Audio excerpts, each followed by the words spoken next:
This week, Donald Trump. Hello viewer. Due to the remote nature of this recording, the video footage and audio is sometimes compromised and out of sync.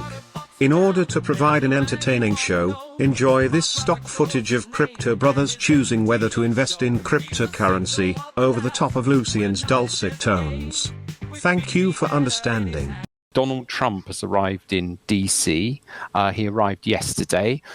Much has been made of it over here that he's actually attending the invitation of President Biden for a nice handover. I just want to mention, please follow us, please share and like if you're interested in what we're talking about. Our focus is all on the internet. We need subscribers and we need more people, and that's fantastic.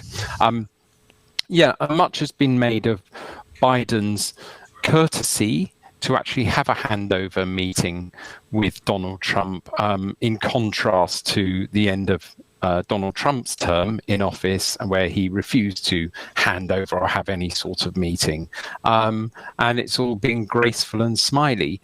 What we're interested in is that he's just given Musk a very big job, basically responsible for rationalizing public services and public service spending.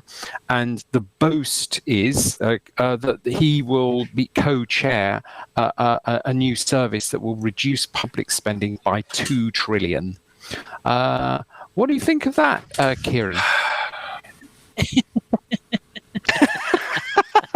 It's very hard to separate what sounds like good ideas to the reality of what's going on, thanks to Trump's way of doing business. And so, I mean, literally Elon Musk, I don't know if people have tracked it, Elon Musk literally pitched this to Trump, saying, I think we need to set up this new body that will be making the government more efficient, and literally named it after his Bitcoin. I mean, so the whole thing is like a bad TV show. So will it actually be? I mean, I love the idea that it would actually work. I mean, government is notoriously inefficient. Well, can we just do some maths here? I mean, 6.75 trillion is their current spending. 75% of that is what they call non-discretionary. It's baked in law. And so although Trump's got all the power, he's going to have to get Congress to agree to make some swathing cuts before Musk, or rather the person who's co-doing this work with Musk. Let's face it, Musk isn't going to arrive in the back rooms of the White House, is he, with a spreadsheet? But even if he did, and even if he was good at spreadsheets, and I argue that he's not, because mathematically, 25% of the budget is discretionary. So that's, the amount he's boasting he can save is over a third. Only 25% is discretionary, so that doesn't add up, of which 50% of that is on defense. So where are the cuts? Things like, I'm thinking about the tech industry, investment in ecological server farms, and obviously security and things like that. We're talking to security officials in the Global Anti-Scam Alliance who are feeling like these discretionary budgets, anything else discretionary is just going to be thrown out already. Emily, didn't we hear from somebody about the potential impact on academia and academic research? Yeah, I think there's a lot of worry in academic circles about whether they're doing allowed research. You're not allowed to do that sort of research. It is not, what is it? It's too woke, your research. You need to do much more that's aligned with the objectives of the government and the I've been told that we mustn't use the word woke anymore or give it any value because it's an incredibly insulting word, and increasingly so to more and more streams of people. Very woke of you. Thank you very much. Yeah, Kieran, you've got to help me out here. I'm treading a fine line between friends and family and the public. Yeah. So you let the side down there, Kieran, didn't you? You had to do it. You had to let the side down. I'm going to, Kieran, you go and talk to your... You had to be unserious for a second. Well, anyway, woke is used as an insult to basically sort of left-wing thinking. and it's a catch-all that's really sort of like anything that's dealing with progressive or complex issues must be cancelled.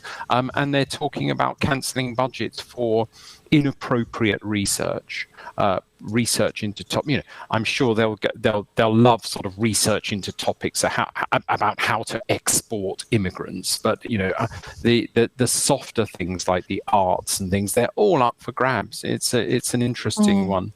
And it's been really interesting being here in Washington DC this week. It feels really subdued. I don't know if this is me just reading it in, and whereas in 2016 a lot of US friends were really shocked and really vocal and needed to talk about it, I think people are just sort of too worried to. And they're really not really wanting to talk about it, but they're quite subdued, quite worried, particularly, as you say, Luce, those in academia, those in the sort of research areas. Interesting place to be this week. It won't be just that, it'd be the civil service as well. Last time, I know I lived in the States for a long time, and quite a lot of people worked various levels of government, and they really didn't like the last Trump administration, not because of what you would imagine ideological reasons, but because it ended up being run really in quite an insane way. Although apparently the Obama administration was also run in a mildly insane way, but it was the things that had always been done were just sort of there to be thrown away in a second because somebody decided they didn't like them anymore. It was just extremely unstable and uncertain. And then people were promoted way beyond their abilities because they got the ear of the president or one of the people around the president. And everybody knows that's what's going to happen again. So I imagine we're going to lose more very talented civil servants in America, and that's not good for the country. And that's an election promise, isn't it, Kieran? That something like a third of the non-partisan civil servants will be fired, and then political appointees in their place, which really erodes one of the major checks and balances against executive power.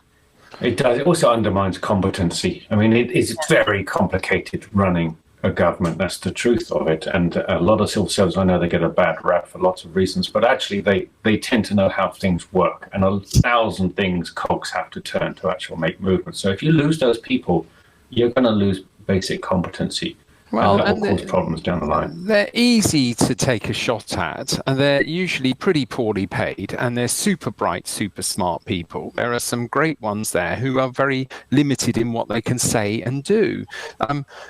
A funny fact, what's trending this week in America on Google is how do I move to Europe?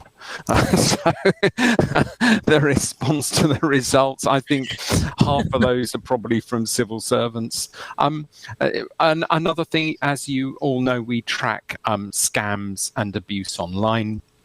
Trending this week, people tend to set up scam sites where there's pain or where there's anger. They follow the emotion. So new ones today, Trump shot is one, and Elon Trump coin has just been registered. So these are and is used for spam and phishing. So and hundreds are coming out. So we're just keeping a tab on that. Next, Kieran. It's time for our Tech Room 101. 101. Kieran McCarthy, what is your Tech Room 101? It is this concept of smart homes, and it will work with Google Home / Alexa / whatever. I know what you've been doing for the last week in your new how's home. that going? Yeah. I hate it. So